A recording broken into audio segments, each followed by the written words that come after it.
These are the new voyages of the Starship Enterprise. Its mission, to explore strange new worlds, to seek out new life and new civilizations, to boldly go where no man has gone before.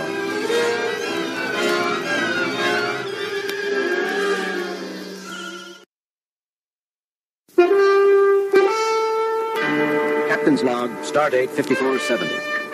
The Enterprise is on routine patrol on the outer fringes of Federation territory, facing the intergalactic Gulf. We are preparing to terminate the patrol. Nothing unusual has been encountered. Log concluded. Captain?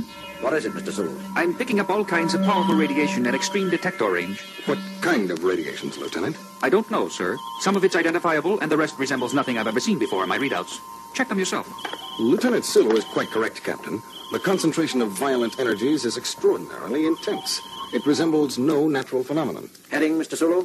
308, 6 degrees, 000. Range? Range, Mr. Sulu. Closing, Captain, but the disturbances are so violent, I can't say for certain. 2 centers, possibly more, are involved. Very well.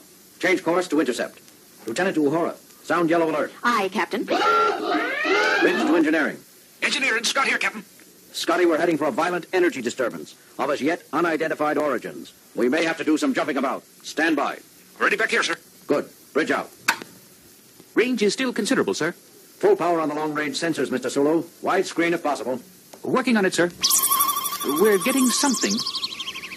What the? Most remarkable. What is it? I've never seen a ship like that before. Or of that size. What have you got, Mr. Scott? There are 2 ships, Captain. They are apparently engaged in combat with one another, employing numerous weapons I cannot begin to describe. The forces involved, each ship is putting out more destructive energy than 100 ships the class of the Enterprise. Yet both ships, while badly scarred, appeared to be intact. Each is at least 60 times our mass. Captain? Yes, Uhura. Sir, both ships are broadcasting on several frequencies. I can't decipher what they're saying. The universal translator doesn't recognize either language. The words are apparently directed at each other. Put it on the speakers, Lieutenant. Yes, sir.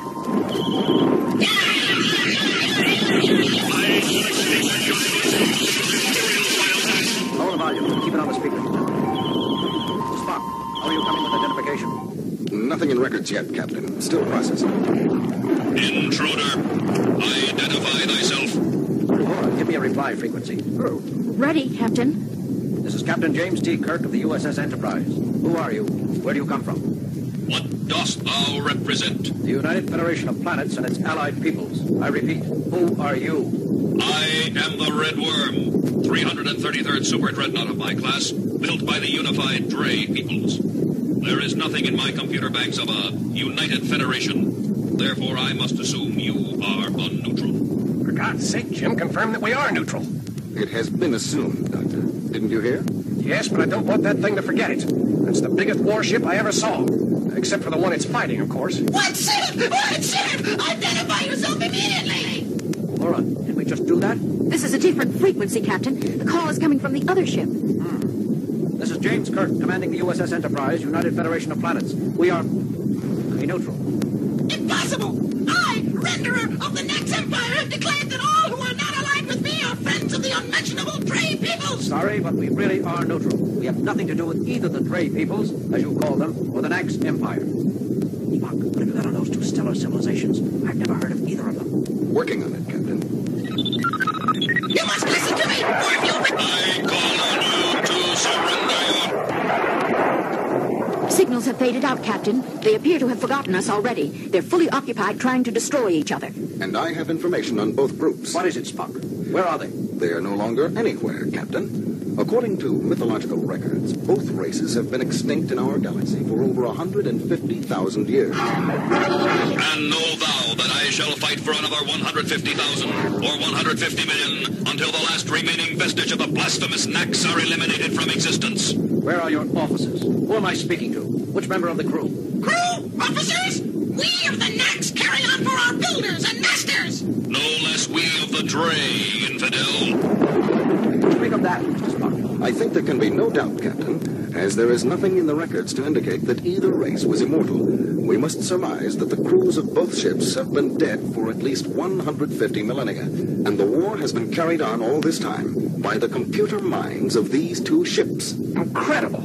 Well put, Doctor. Both ships have apparently survived on their own initiative, continuing to carry out the last orders of their living masters, repairing themselves, modifying their own structure, constantly developing new weapons and new defenses, each hunting for a crucial advantage over its opponent.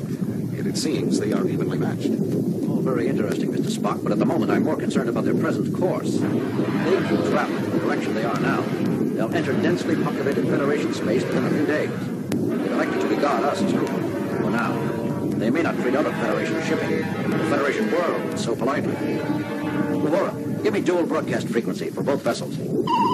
Ready, sir. Enterprise to combatants. Enterprise calling combatants. Listen, you two.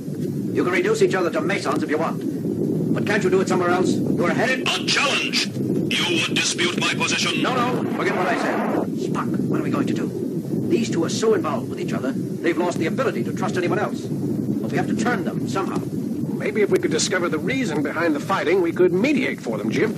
Did you hear the insults they threw at each other, Bones? After 150,000 years, Doctor, I doubt that either ship recalls what the war was originally fought over. That's usually the case with most wars which last more than a few months. Still, we have to do something. Jim, how about taking sides, joining up to help one ship defeat the other? Too risky, Bones. We know nothing of either the Dre peoples or the Nax Empire. I can't opt for one side blind. Besides, I doubt that the Enterprise would make one bit of difference from either side, considering the kind of energy weapons they're using. I doubt that our phasers and photon torpedoes could so much as irritate either vessel. And it could get the Enterprise blown clear to the Magellanic Clouds. Just the Enterprise, maybe. But suppose we convince them we can call on several thousand ships the size of the Enterprise. A thought, Doctor. Except that we cannot call on several thousand ships. We cannot even call immediately on 3 or 4. True, Spock. But they don't know that. It's worth a try, Bones. Uhura, sound red alert. The red worm of the Dre peoples. Unless you change your course, you will soon be set upon by thousands of warships of the United Federation of Peoples and will be destroyed. And Renderer of the Nax Empire. Unless you break off and disengage from this sector, 10,000 cruisers of the UFP will appear to volatilize the last remnant of your empire.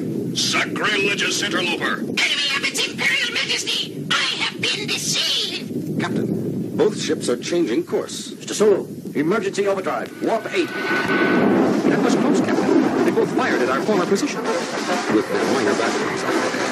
However, they regard the threat seriously, it seems. Both vessels are currently in pursuit. Sulu? They're not closing, Captain. They're still too busy fighting each other, but we're not pulling away from them either. Good. I don't want to lose them. Yes. Kirk here. Go ahead, Mr. Scott. Captain, how long are we going to run at warp 8? We've got full deflector shields up, too. We can maintain this kind of shielding and this speed for too long. I know, Scotty. Hang together down there a while longer yet. We'll do what we can, Captain. Scott out. Well, Bones, we got them to change their course. They're headed away from Federation-inhabited worlds now. That still leaves the problem of convincing them to leave us alone. Well, I don't know what to suggest, Jim. I didn't get that far. Great. Mr. Spock? I don't know what to suggest either, Captain. At this point, the crucial issue appears to be whether or not... A trick! I see through you now. There is no such thing as a United Federation of Planets. It was a low ploy of you, blasphemer, to attempt to fool me into assuming a weaker tactical position. You are quick, evil monster. Did you truly think to trick me, with such a feeble lie? This United Federation, this tiny fabrication masquerading as an inhabited ship, is but a decoy, manufactured in your own perverted factories. You would have paid for that. Die, social misfit! I shall extinguish your noisomeness, Imperial vileness. They're slowing, Captain. We're pulling clear of them. Course, Mr. Sulu. Unchanged. They're still headed full speed away from Federation space. Well, what do you think of that? Did you hear, Jim? They decided that the Enterprise is a trick. The Red Worm thinks we're a trick of the Renderer, and the Renderer believes we're a decoy cooked up by the Red Worm. Each computer has been battling the other for so long they can no longer trust anything. It is so in all extended wars. Truth is the first casualty, and the last wound to heal. Mr. Sulu, set in a course for Starbase 14. Aye, sir. Detectors report both ships still heading out toward the galactic rim. And according to sensors, still fighting with each other as heavily as ever. It is sad, Captain. All that knowledge, all that power, devoted to continuing a war whose cause has long since been forgotten. What a waste. Sulu, reduce speed to warp back to 5. There's one thing that bothers me, though, Captain. What's that, Lieutenant? What happens if one ship, either the Red Worm or the Renderer, finally does win? Won't it start hunting for someone else to fight? We threatened them both in the name of the Federation. Won't the winner come looking for us? I wouldn't worry, Lieutenant Uhura. Both vessels have been in a state of constant warfare for 150,000 of our years, without either side gaining a lethal advantage. I think it's safe to say that they will continue to remain evenly matched for another 150,000 years. Let's hope so, Mr. Spock. Let's hope so.